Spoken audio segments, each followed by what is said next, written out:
Morumbi, as turmas do segundo ano de Sociologia. Vamos iniciar uma aula falando sobre o capítulo 5, Raça, Etnia e Multiculturalismo. A teoria da democracia racial. A partir da década de 1930, desenvolveu-se uma nova perspectiva sobre a questão racial no Brasil, particularmente, tendo como expoente o estudioso Gilberto Freire.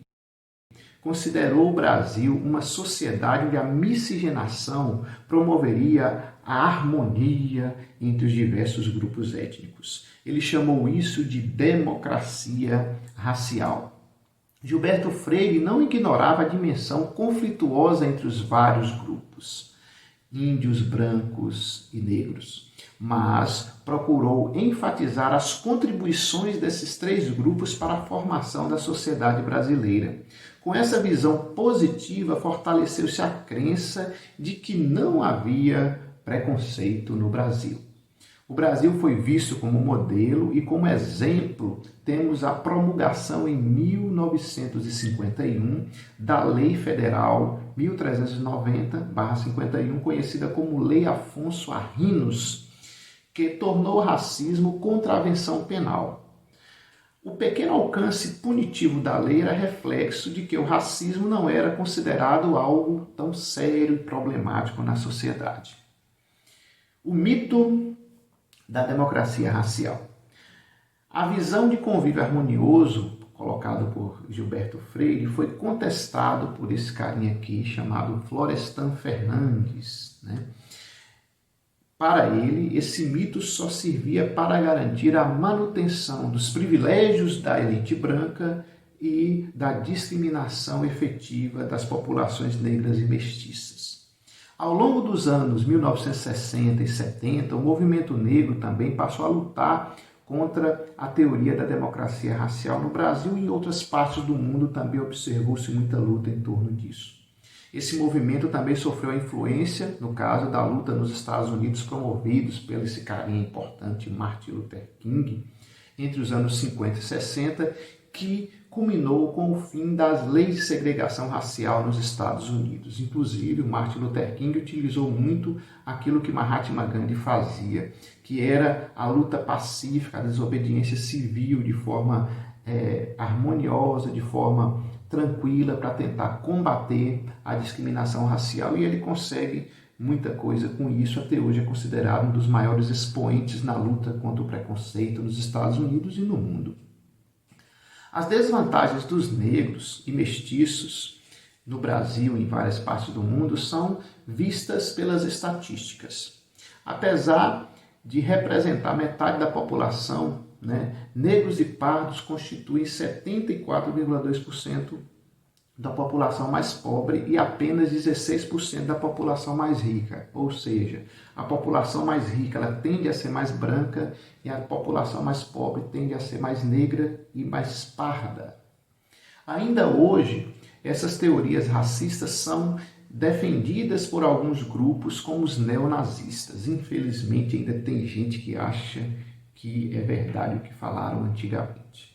Para combater o problema, o movimento negro brasileiro pressionou o governo e em 1989 foi promulgada a Lei 7.716, que tornou o racismo crime inafiançável, ou seja, quem cometesse crime de racismo e isso fosse comprovado, seria preso e não teria direito à fiança. O caso do racismo no futebol dão ideia da extensão do problema e de vez em quando a gente vê no futebol jogadores negros sendo maltratados pela torcida rival, chamando essas pessoas de macaco ou jogando banana para inferiorizar essas pessoas e logicamente isso acaba atrapalhando e prejudicando o desempenho desse jogador. Claro que os times de futebol, as organizações futebolísticas e de outros jogos também buscam combater isso de forma resistente.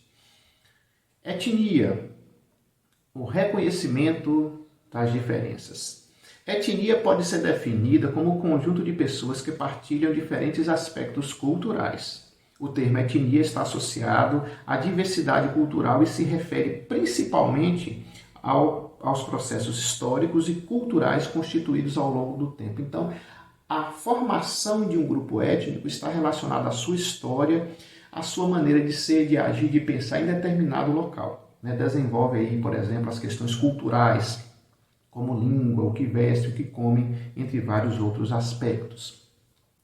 A etnicidade é a consciência de pertencer a determinada comunidade étnica, formando uma identidade.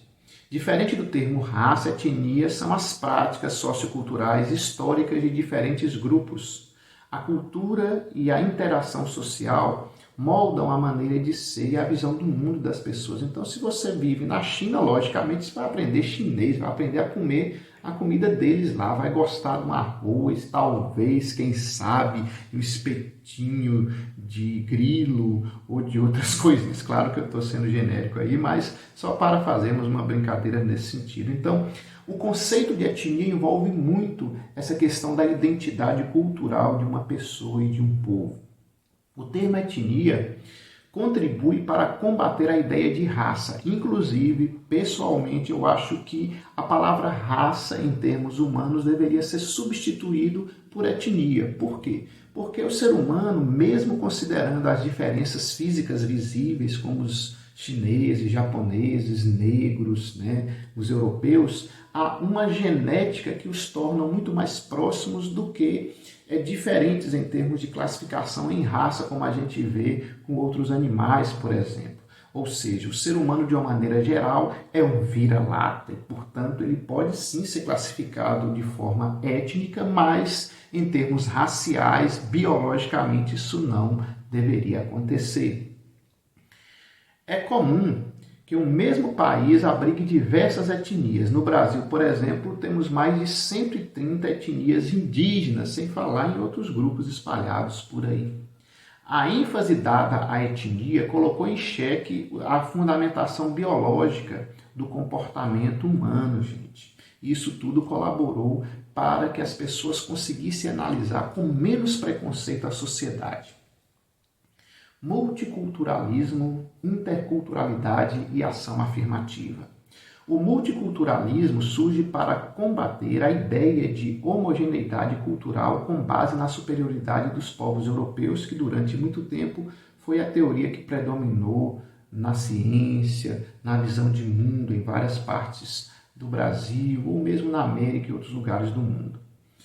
Bem como a desigualdade social e o racismo, que também eram fundamentados por isso.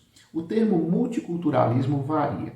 Segundo alguns, o termo designa que as sociedades são formadas por culturas distintas, então sempre haverá diferença. Mesmo no Brasil a gente observa, o falar do nordestino é diferente do gaúcho, que é diferente do paulista, e mesmo no Nordeste nós temos variações de aparência, variações linguísticas e variações em termos de vestimenta, de alimentação. Então isso tudo colabora para termos uma análise de que as sociedades tendem a ser mais heterogêneas do que homogêneas, e essa heterogeneidade colabora para que as pessoas sejam até melhores umas das outras. Imagine se todo mundo fosse igual, gente, seria uma chatice, seria algo tanto quanto digamos assim, sem graça. Para outros, o termo multiculturalismo, designa uma política que visa a coexistência pacífica entre os povos. Há quem o considere um termo teórico voltado para a defesa da pluralidade cultural e da defesa de minorias étnicas. Assim, multiculturalismo aparece nas artes, nos movimentos sociais, na política, em vários cantos. Para a antropologia, o multiculturalismo compreende a sociedade e suas diferenças culturais. O multiculturalismo, em uma visão mais crítica, enfoca poder, privilégio, opressão e movimentos de resistência. Os críticos ao multiculturalismo destacam os que consideram eurocêntrico, ou seja, tem gente que considera que o termo multiculturalismo vem da Europa e, portanto, é eurocêntrico e as pessoas não querem considerar. Eu já acho um pouco de exagero querer apelar assim. Tem gente que não concorda com nada e isso é complicado. Interculturalidade se refere à interação entre as culturas como meio de produzir novos conhecimentos. Então, a relação de uma cultura com a outra tende a trazer vantagens, porque a ideia de uma cultura, juntamente com a de outra, pode promover o desenvolvimento melhor da sociedade. As leis do país devem garantir as condições para a existência harmônica dessas diferenças multiculturais. No Brasil, há grande desigualdade, onde índios e negros estão em desvantagem considerando a população mais branca. Diante disso, do final do século passado, século XX, para o início deste, vários grupos sociais começaram a desenvolver ações afirmativas. O que são ações afirmativas? São, a exemplo dos Estados Unidos, liderados por Martin Luther King, movimentos de determinados grupos étnicos na busca pelos seus direitos, observando e mostrando para todo mundo que eles eram vítimas de preconceito, de segregação e buscavam nas autoridades alterar as leis para que eles fossem respeitados. Um exemplo prático disso é o sistema de cotas que surgiu nos Estados Unidos, onde foi uma maneira do governo compensar os anos de segregação, de preconceito para aquelas pessoas que eram inferiorizadas e se encontravam numa condição menos propícia a fazer uma universidade, por exemplo. O Brasil copiou isso. Eu, particularmente, acho que no caso do Brasil, devido a muita mistura, onde dificilmente, por mais branca que uma pessoa seja, ela não tenha sangue negro e índio, e mais negra ou parda que ela seja, ela não tenha sangue também negro, índio e branco, eu acho que no Brasil o correto é uma cota para pessoas que estejam numa condição econômica desfavorável. E você pegaria todo mundo, negros, índios, brancos, todos aqueles que tivessem condição inferior, de forma proporcional. Então, a ideia de você separar por negros no Brasil é complicado, porque nos Estados Unidos a gente vê que o negro tende a casar com a pessoa negra, e o branco com a branca. No Brasil, não, gente. No Brasil houve uma mistura muito grande e há casos emblemáticos onde pessoas que têm parentes próximos negros não conseguiram entrar na faculdade e outros que talvez tenham uma comparação mais distante conseguiram. Então, na minha opinião, eu acho que deveríamos considerar a questão mais econômica do que a cor da pele. Em 2010, a Lei Federal número 12.288 criou o Estatuto da Igualdade Racial e em 2012 o Supremo Tribunal Federal confirmou a constitucionalidade das cotas nas universidades brasileiras. Muito bem, gente, essa foi nossa aula sobre o capítulo 5. Até mais.